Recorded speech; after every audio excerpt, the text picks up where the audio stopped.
Iron Mike Tyson, arguably the most intimidating and most powerful puncher of all time. He decimated the heavyweight division on his path to becoming the youngest heavyweight champion in the history of boxing, a record that was set 30 years earlier when Floyd Patterson knocked out Archie Moore at the age of 21 years and 10 months old. And interestingly enough, Mike Tyson too was trained by Cus D'Amato. Cus D'Amato would first meet Mike Tyson through mutual friend Bobby Stewart, while Tyson was incarcerated in the Tryon Boys Home in upstate New York. Tyson would soon become a student of boxing. Eager to learn, Tyson soaked up everything Cus D'Amato taught him. Throughout the early to mid-'80s, Cus D'Amato brought Tyson along methodically. From the beginning, D'Amato knew he had something very special in Tyson. Former welterweight contender Kevin Rooney was given the task of training Mike Tyson. And with Kevin Rooney as trainer, Mike Tyson will remain undefeated with a record of 35-0 and 31 knockouts. And this was Prime Mike Tyson. In just 18 months after his professional debut, Tyson would get his first title shot versus Trevor Berbick on November 22, 1986. The fight would take place at the Hilton in Las Vegas, Nevada, in front of a sellout crowd of 8,800 people.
With this win, Mike Tyson would become the youngest heavyweight champion in the history of boxing, at the young age of just 20 years and 4 months old.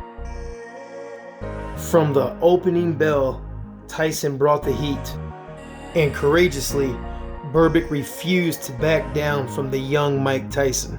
But in hindsight, that proved to be a very poor decision. At this particular stage of Mike Tyson's career, he was well-trained, disciplined, and most of all, he was focused. And you could make a very strong case that prime for prime, he was as good as any heavyweight in the history of the sport.